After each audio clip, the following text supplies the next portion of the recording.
Boa noite a todos. Eu sou o professor Marcos Lázaro Prado, coordenador do Núcleo de Direitos Humanos e Diversidades aqui da FACISB, docente da FACISB. E nessa noite, do dia 10 de dezembro, data em que se comemora o Dia Internacional dos Direitos Humanos, eu tenho a satisfação em receber a advogada Cassiane Melo Fernandes, que é mestre em Direitos Coletivos e Cidadania, defensora dos direitos da mulher, ativista política e ambiental, coordenadora da 6ª Região da Comissão da Mulher Advogada Seccional São Paulo e futura secretária de Procuradoria Municipal aqui de Barretos. Cassiane, muito obrigado por receber nosso convite, Você que é uma grande amiga e espero que hoje a gente consiga fazer uma discussão interessante sobre essa data que é tão importante. E aí eu já faço uma primeira pergunta para você, Por que 10 de dezembro, Dia Internacional dos Direitos Humanos? E por que é tão importante celebrarmos essa data? Olá, pessoal da FACISB. Olá, professor Marcos Lázaro. Boa noite. Muito obrigada inicialmente pela oportunidade de estar aqui com vocês para falar sobre direitos humanos. Quero agradecer toda a coordenação, direção da FACISB por essa oportunidade, o Núcleo de Direitos Humanos. Isso é de suma importância. Eu também quero deixar registrada aqui a alegria de poder, nessa noite, compartilhar esse diálogo com um grande amigo, que é o professor Dr. Marcos Lázaro. É muito importante a gente falar sobre os direitos humanos, então, inicialmente, também registro aqui o papel e a função social desse momento que a gente está tendo em divulgar conhecimento e informações sobre os direitos humanos. Hoje, 10 de dezembro, Dia Internacional dos Direitos Humanos, é uma data para a gente não esquecer que todos os humanos têm direitos consagrados. E isso, professor Marcos Lázaro, aconteceu depois da Segunda Guerra Mundial. Lá na Segunda Guerra Mundial, a sociedade passou por momentos em que houve graves violações aos direitos humanos, genocídio. Nós tivemos a morte de muitas pessoas em razão da sua condição, da sua religião, do seu pensamento. Então, esse marco da Segunda Guerra trouxe uma discussão para a sociedade em geral, para que a vida fosse valorizada. Então, a ONU, em 10 de dezembro de 1948, após a Segunda Guerra e após essas discussões, criou a Carta, a Declaração dos Direitos Humanos, que visa valorizar a vida. São princípios, preceitos que visa valorizar a vida. Então, todos os dias, hoje, na nossa sociedade, que veja, é tão recente essa valorização, hoje a gente completa 76 anos. Então, todo mundo, toda a sociedade precisa ainda falar sobre os direitos humanos para que eles possam ser efetivados. Porque neste momento que nós estamos aqui batendo esse papo, dialogando sobre direitos humanos, também em vários lugares do mundo estão ocorrendo violações, e até próximo da gente, porque as pessoas precisam entender que os direitos humanos é uma composição da vida humana. E é interessante você colocar esse ponto, porque a gente fala que a data 10 de dezembro ela surge em função do que aconteceu, o Holocausto da Segunda Guerra Mundial, a primeira dimensão de se pensar em genocídio e tudo o que se aconteceu a partir do Tribunal de Nuremberg, entre outros pontos importantes, em que a partir daí você criou a dimensão de crimes contra a humanidade. E para muitas pessoas, às vezes, há uma dimensão de que essa discussão sobre direitos humanos é algo um tanto quanto datado, porque isso não acontece mais, ou ainda a gente ouve muitas vezes que a ideia de direitos humanos ela acaba sendo instituída e criada como uma forma de você proteger aqueles que não deveriam ser protegidos. E é importante dizer isso porque quando a gente vai falar sobre direitos humanos, nós temos diversas dimensões, Exatamente. Como você vê essa questão? Quais seriam essas dimensões? Como a gente pode pensar nesse processo? Professor, primeiro reforçar essa questão que você trouxe à tona aqui, Quando as pessoas falam dos direitos humanos, começam a apontar marcos e fazer como se fossem datados, isso acaba esquecendo de que a gente precisa mesmo todos os dias falar sobre os direitos humanos e procurar mesmo fazer alguma coisa para avançar nesse sentido. Outro ponto importante também é sempre ressaltar que a gente sabe que as minorias aqui na nossa sociedade, em geral, e principalmente no Brasil, e principalmente na sociedade que a gente vive aqui mais na nossa região, as minorias ainda sofrem daquele viés de que tudo é mimimi. Mas a gente tem que sempre reforçar que precisa sim existir políticas públicas para a defesa das minorias e precisa sim ter direitos e garantias determinados na Constituição, na lei, nas cartas preceituais, para que se possa realmente garantir esse direito à vida e à liberdade para todas as minorias. E essa questão das dimensões do direito, professor, e todo mundo que está nos assistindo, né? A gente não pode esquecer que a gente está aí com os nossos alunos aqui da FACISB, o pessoal que está acompanhando a gente. Essas dimensões do direito vêm em diversos aspectos. O principal deles, né, é o direito à vida, direito à liberdade de expressão. São direitos fundamentais, primeira geração, né, a primeira dimensão dos direitos, né, você efetiva, dá ao indivíduo aquela condição dele poder ter uma dignidade. Depois a gente passa também para ter os direitos políticos, né, os direitos civis, trabalhistas, são direitos que fazem parte da segunda dimensão e que congregam e reforçam o papel dos direitos humanos.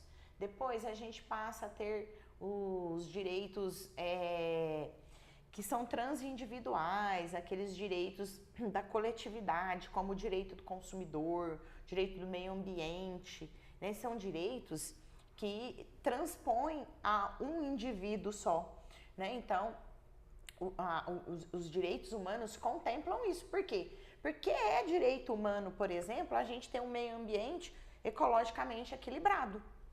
E assim a gente caminha, e aí os direitos humanos hoje, né, falam na quinta dimensão, que inclusive é aquele direito da solidariedade, o direito da fraternidade, direito à paz, né? Hoje as congregações que discutem os direitos humanos, as rodadas de discussões pela ONU, ou até mesmo os fóruns internacionais que discutem direitos humanos, eles entendem que a gente precisa convergir para a solidariedade, para a paz, para a fraternidade. Então, os direitos humanos, veja que ele se dissolve em diversos aspectos e, no geral, compõe a dignidade da vida humana, porque todos nós queremos, né, viver num meio sem conflitos, sem guerra, a gente quer ter acesso a uma boa educação, uma boa saúde, boa qualidade de vida.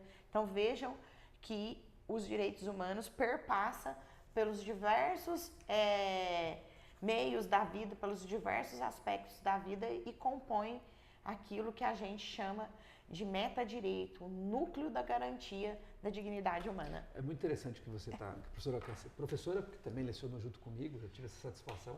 É muito interessante o que você está colocando, Cassiane, porque, de maneira geral, a sociedade tem uma tendência a reduzir a dimensão dos direitos humanos à proteção do indivíduo na sua dimensão de garantias mínimas, né? A sua dignidade enquanto pessoa. E quando você fala sobre a ideia dos direitos humanos nessa perspectiva ampliada, né, você traz a real dimensão do que aquilo que a gente entende por direitos humanos, que está associado a pessoa ter a vida digna, ter o bem viver, ter a capacidade de viver em sociedade, gozar plenamente das suas perspectivas enquanto ser humano, enquanto indivíduo, na sua liberdade de crença, opinião, religião, né? Em comunhão com o meio ambiente, né? Em comunhão com a possibilidade de criar seus filhos, entre outras coisas. E de maneira geral, eu particularmente percebo que um dos principais níveis de ataque que se coloca aos direitos humanos, né? Nessa nossa esfera da contemporaneidade, está na ideia de você limitar os direitos humanos a uma perspectiva de proteção àqueles que não deveriam ser protegidos. Uma vez eu vi com muita tristeza um ex-aluno do direito falando assim, direitos humanos para humanos direitos. E na verdade é um esvaziamento completo do que isso significa.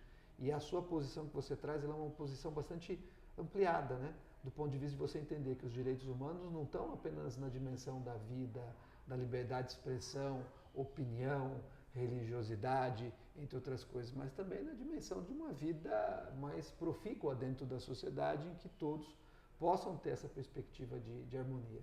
E é inevitável a gente observar a área da discussão dos direitos humanos na contemporaneidade dentro de uma perspectiva da própria questão da saúde em si, né? É direito humano você ter acesso à saúde, você ter acesso à escola, é uma condição que é fundamental. E aí temos um paradoxo, né? Porque muito do que se pensou sobre os direitos humanos, e aí obviamente eu vou puxar, né, a discussão, já que somos uma instituição de saúde, né, tem um aspecto paradoxal, né? Grande parte da reflexão sobre os direitos humanos, ela surge em função também do que se foi feito nos campos de concentração e extermínio durante a Segunda Guerra Mundial, das experiências a qual foram submetidos judeus e outros grupos minoritários, chineses e outros tantos povos que foram submetidos a situações terríveis, né, sob a justificativa do próprio desenvolvimento científico da própria medicina. Eu queria que você falasse um pouco sobre essa relação dos direitos humanos, né, na sua origem, quando ele foi estabelecido, hoje Dia Internacional dos Direitos Humanos, né, e com relação à saúde da própria medicina e como isso é percebido hoje. Muito bom, professor. E só para a gente arrematar aqui aquela posição que nós estávamos falando mais ampliada dos direitos humanos, ressaltar que, por exemplo, nessa sua perspectiva de que há um ataque aos direitos humanos, há um esvaziamento da questão dos direitos humanos, é a questão da democracia. A gente ter acesso à informação, participar do processo democrático, é um direito humano também. E veja que aqui no nosso país nós passamos recentemente ataques à democracia que acaba comprovando que os direitos humanos são frágeis ainda e que vale a pena sempre a gente reforçar e ter esse papo que a gente está tendo aqui. E aí quando você me fala sobre essa questão da saúde e ainda lembra aqui desse viés de que muitos avanços na questão da saúde vêm de talvez uma ofensa aos direitos humanos, uma violação a direitos humanos, a gente tem a primeira perspectiva de que esse campo da bioética ainda, né, está sendo avançado, explorado melhor para poder ter uma legislação que encampe melhor todas as perspectivas dos direitos humanos. Se os direitos humanos, a Declaração dos Direitos Humanos é de 1948, a Declaração de Bioética é de 2006, super recente, né? Só recente, 2006, que a ONU se organizou para poder ter uma diretriz mais específica sobre o campo da bioética, né? Que fosse uma diretriz mundial, como é a Declaração dos Direitos Humanos. E só complementando, são históricos, né, os momentos em que várias pesquisas foram feitas sem que você levasse em consideração os limites do que você poderia fazer com o ser humano, né? Então é interessante apontar que é muito recente esse processo, né? Muito recente reconhecer a autonomia da vontade e o consentimento nas pesquisas, né? E aí o que acontece, professor? Nesse sentido, também se consolidou o direito à saúde como um direito humano. Então, a gente tem ele inscrito dentro dos 30 princípios da Declaração dos Direitos Humanos. A Declaração dos Direitos Humanos, ele é um pacto mundial, os países aderem, mas ele não é um documento que é uma regra. Então, a gente precisa que os estados se organizem e façam documentos, legislações que protejam os direitos humanos.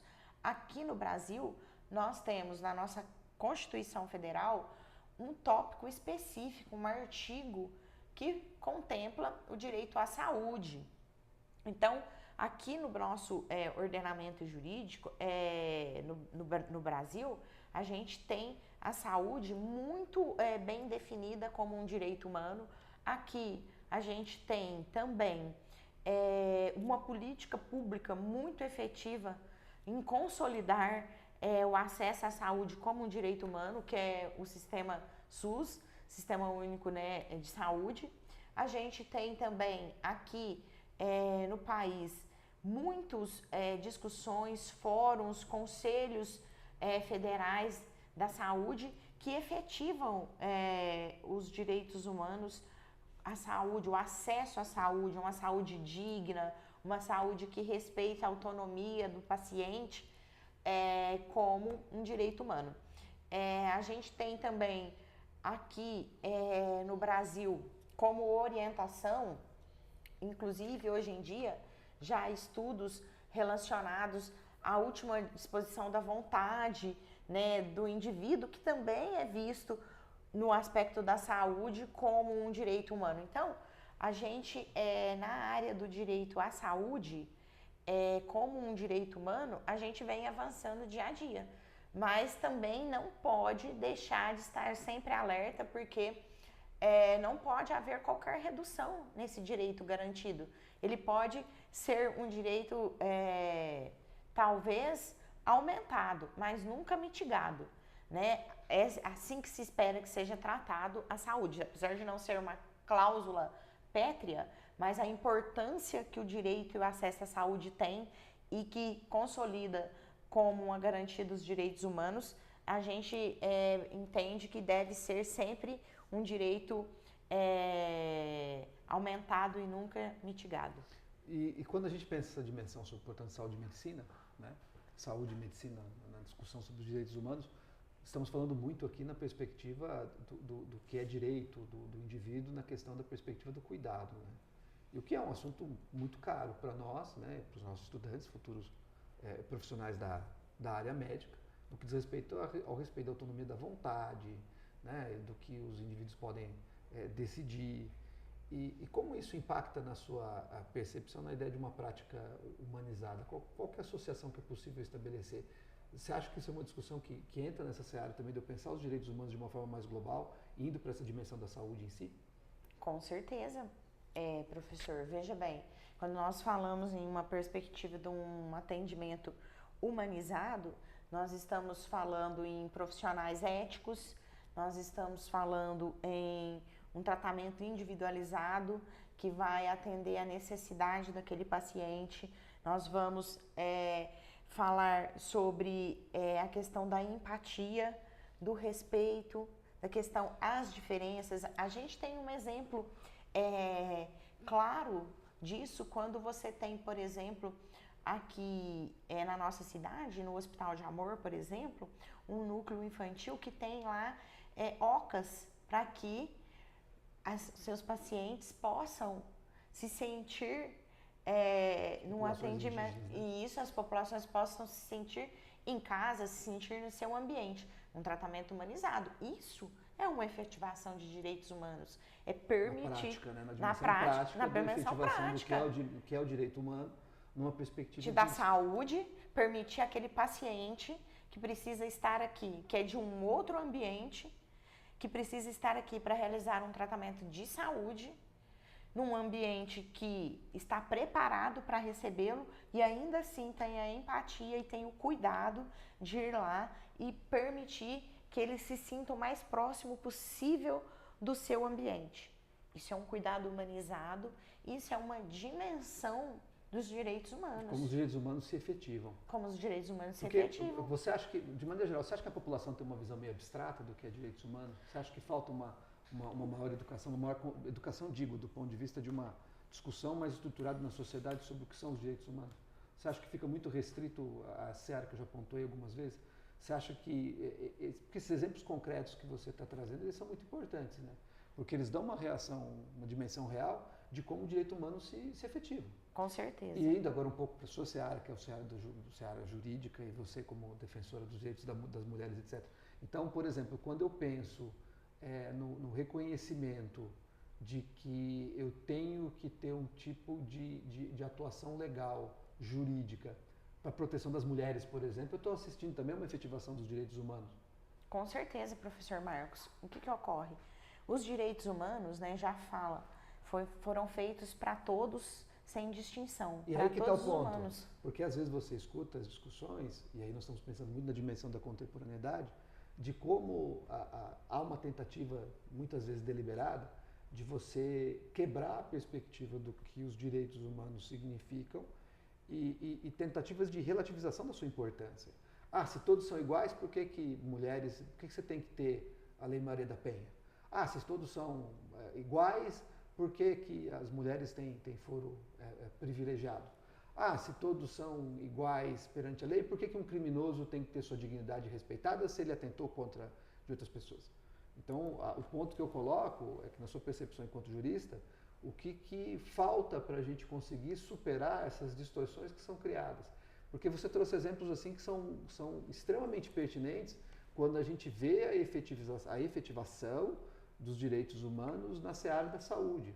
E, obviamente, é algo muito concreto para a gente poder enxergar e observar a sua implementação. Quando eu tenho a questão da dimensão do cuidado humanizado e eu reconheço o paciente na sua dimensão biopsicossocial e eu consigo prover para ele a melhor condição possível para a sua existência digna, obviamente ninguém da nossa assistência vai questionar isso como um direito fundamental e elementar. Só que parece que as pessoas têm algumas reticências quando a gente vai falar, por exemplo, sobre liberdade de opinião e de expressão política. Houve um momento em que a gente falou sobre, numa dessas lives aqui, do Núcleo de Direitos Humanos e Diversidade, né, sobre a questão da liberdade de expressão e o limite das redes. E que há uma grande confusão sobre o que as pessoas podem ou não podem falar em redes sociais ou em qualquer ambiente. Na presença de alguém eu não posso ofender, eu não posso chegar para a equipe técnica que está dando um apoio aqui fantástico e falar uma ofensa, qualquer coisa que seja, a despeito de uma piada, alguma brincadeira. Então isso é muito claro, mas nas redes sociais as pessoas ganham outras máscaras. E aí quando a gente pensa o que falta para as pessoas conseguirem observar que a proteção da mulher, das minorias, da população LGBTQIAPN+, né, da questão de garantir a dignidade, né, da população privada de liberdade, dos menores. Qual que é a dificuldade para a gente, de forma a pensar a sociedade contemporânea, nós temos para que as pessoas enxerguem tão naturalmente como enxergam os processos de cuidado em saúde? Muito bom, professor. E mostra, mais uma vez, a preocupação dessa instituição de ensino, não só com a saúde ou com os acadêmicos da saúde, né? Porque a sua perspectiva agora é numa perspectiva social. E eu agradeço a oportunidade de poder falar com vocês que estão nos acompanhando sobre isso. Primeiramente, para a gente poder avançar com os direitos humanos, para a gente possa melhorar a nossa condição em concretizar os direitos humanos, nós precisamos de conscientização e de educação. Por isso, mais uma vez, eu reforço a importância desse momento e agradeço mais uma vez essa oportunidade. O que eu quero dizer para vocês, então, que estão nos acompanhando. É muito importante essa perspectiva do professor Marcos Lázaro e eu vou dar um exemplo para vocês no seguinte aspecto. Veja bem, hoje, 10 de dezembro, além de ser o Dia Mundial dos Direitos Humanos, a gente encerra uma campanha mundial chamada 21 Dias de Ativismo pelo Fim da Violência contra a Mulher. Essa campanha, pessoal, começa em 20 de novembro e se estende a 10 de dezembro. Por conta de quê? Porque 20 de novembro é o Dia da Consciência Negra. E a mulher preta é a mulher mais vítima de violência. Ela é revitimizada. Então, por que nós precisamos de consciência e precisamos de educação? Por conta disso, porque até hoje, pelo simples fato de ser mulher, 85 mil mulheres morrem no mundo. Dados da ONU, que lançou agora em novembro, referente ao ano de 2023. No Brasil, a cada 6 minutos, uma menina ou mulher é estuprada.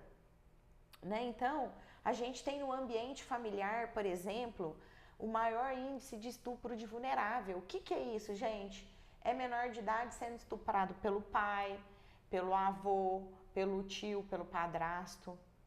Então, a gente precisa falar de direitos humanos e a gente precisa que as minorias, como nós mulheres, como a população preta, como a população LGBTQIA+, os quilombolas, os ciganos, todas essas etnias, todas essas minorias que precisam de proteção. A sociedade não pode fechar seus olhos para isso. A gente precisa buscar uma alternativa e buscar um caminho para isso. E eu já venho há bastante tempo participando na comunidade em geral e eu compreendi que o diálogo, a questão da gente buscar campanhas de conscientização, buscar maneiras de poder atingir as crianças para poder mudar essa chave é o caminho. A gente precisa urgentemente também, numa outra perspectiva, professor, que é também uma efetivação de direitos humanos inerente a todos nós, falar sobre a questão das alterações climáticas, né? Passamos aqui, nesse ano, hoje 10 de dezembro, a gente já está quase encerrando o ano. 2024 já é considerado o ano mais quente da história da humanidade, a média climática muito quente desde o início da Revolução Industrial. Né? Pensa, não só isso, além de ser o ano mais quente mundialmente, aqui no Brasil nós passamos por enchentes, né? Vimos o Rio Grande do Sul ser assolado por uma enchente. Nós vimos quantas enchentes sazonais em outros lugares também causando estrago. Vimos escassez hídrica. Aqui em Barretos mais do que nunca, né? Barretos mais que nunca, seca. Vimos os incêndios florestais ao nosso lado, né? A cidade de Ribeirão Preto, vários exemplos de incêndios florestais.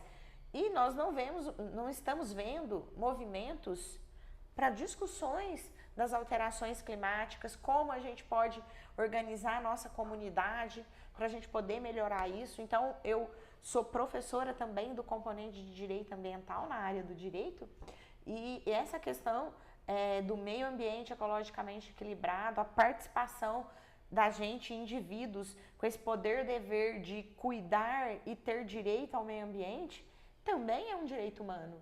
Né? Então, a gente precisa olhar a efetivação dos direitos humanos na contemporaneidade, nessas diversas perspectivas e entender que a gente não pode baixar a guarda. A gente tem que continuar firme. Primeiro, reconhecer que isso é parte do direito básico, como é meu direito, a minha liberdade de expressão, de opinião, que eu também vejo muitas vezes sob ataque. Há uma confusão sobre a liberdade que eu tenho de me expressar e aquilo que eu posso falar, e há automaticamente uma tentativa de você conter livres manifestações, muitas vezes, inclusive, o discurso pelo meio ambiente, o discurso em favor das minorias é visto muitas vezes como um discurso criticado, que é criticado, e que, na verdade, nisso as pessoas conseguem entender. Então, eu acho que, pode me chamar de alguém que é muito otimista, mas eu acho que cada vez mais as pessoas vão caminhar na perspectiva de entender que a questão do o direito ao meio ambiente, a uma vida saudável, a uma cidade saudável, ele é algo que é indissociável da perspectiva que eu tenho da minha liberdade. Porque não há uma liberdade plena sem que eu possa ter uma vivência digna dentro de uma cidade. E essa vivência digna pressupõe também uma vivência num ambiente que seja saudável para mim, para os meus filhos e para as próximas gerações que vão aí se chegando e se desenvolvendo. Professora Cassiane, já estamos indo para os nossos finalmente aqui. Queria te agradecer muito pela sua presença. É lógico que se a gente falar sobre direitos humanos da contemporaneidade, isso aqui é só uma dimensão para se instigar um pouco, que a gente pode refletir a respeito disso. Você trouxe uma visão extremamente ampliada e cada um desses tópicos, obviamente, merece uma discussão por si. Mas a questão é pensar que, há 76 anos, sai a Declaração Universal dos Direitos do Homem, né, no pós-Segunda Guerra Mundial, naquele momento em que todos estão conscientes daquele processo, e muitas vezes parece que isso ficou um pouco no passado e as pessoas acham que passou. Queria que você terminasse falando por que a gente não pode pensar como algo que está no passado, entender que os direitos humanos eles sempre vão ser contemporâneos, né? Assim, né? Eles sempre têm que estar existindo. O título é intencional nesse aspecto. Queria que você falasse um pouco disso para a gente já encerrar e agradecer aqueles que nos veem nesse momento e que nos veem futuramente aí, né, nas redes. Ótimo. Então já vou agradecer todo mundo que acompanhou a gente. Muito obrigada. Professor Marcos, mais uma vez obrigada por essa oportunidade. Agradecer a FACISB, na coordenação, direção e aos núcleos pela oportunidade.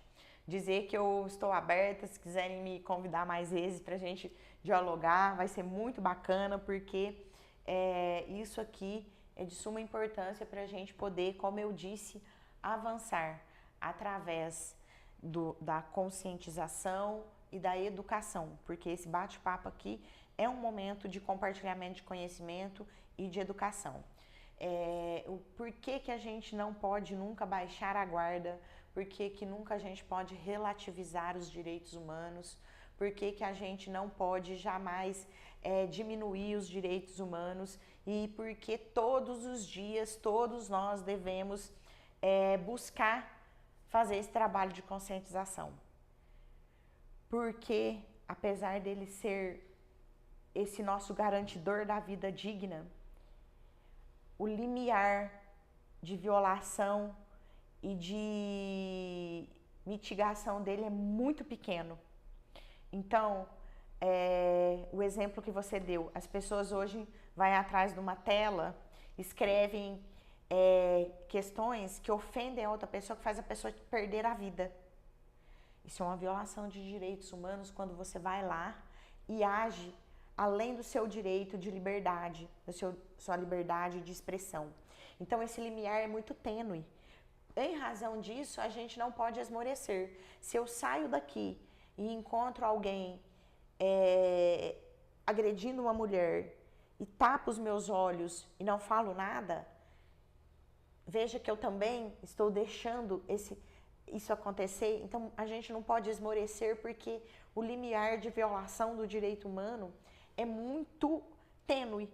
Então, por isso, a gente deve estar sempre como um sentinela, em vigilância. Você diria que a omissão a essas transgressões é o maior risco que a gente tem dos direitos humanos, da manutenção dos direitos humanos da sua ampliação?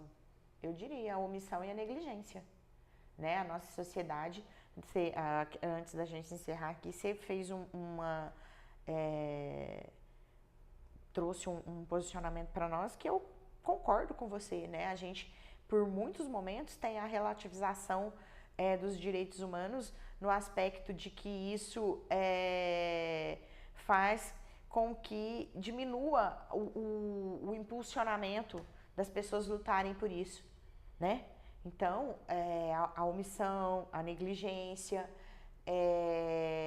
muitas vezes a própria ação do Estado, não só omissiva, mas comissiva, a própria ação. Muitas vezes a gente tem atos do próprio Estado, dependendo do tipo de governo que a gente tem, que é mitigatório dos direitos humanos, né? A gente viu recentemente, por exemplo, nessa perspectiva que nós estamos falando mais ampliada, a questão do enfrentamento da vacinação no período da pandemia do Covid. Sim. É uma perspectiva do direito humano. O pai que, por exemplo, não quis vacinar o seu filho, numa perspectiva mais alargada, não pode ter ferido o direito da criança de ter acesso àquela vacina, àquela medicação que iria, naquele momento, ser um garantidor da sua saúde, sim, que é um componente da dignidade humana que efetiva os direitos humanos? Sim. Então, a contemporaneidade faz a gente ter várias reflexões. E possibilidades, né? Mas a necessidade premente da sociedade civil sempre estar vigilante com relação a esse processo, porque é ela que tem a capacidade de coibir e exigir e fazer se entender. Eu encerro essa nossa live, que foi uma iniciativa, né, do Núcleo de Direitos Humanos e Diversidade da FACISB, do PAMEC, que é a nossa comissão de memória e patrimônio, né, que é presidida pela professora Rose, que juntamente conosco, dos Núcleos de Direitos Humanos e Diversidade, pensou nessa atividade. Queria agradecer muito a sua presença, a equipe técnica que nos assiste nesse momento e deixar o convite para vocês que estão vendo aqui nesse momento compartilhar esse vídeo para os outros colegas, né, para outras pessoas e que a gente possa fortalecer esse movimento em favor aí dos direitos humanos, da diversidade e da coexistência e na busca de um mundo melhor e de uma vida mais plena.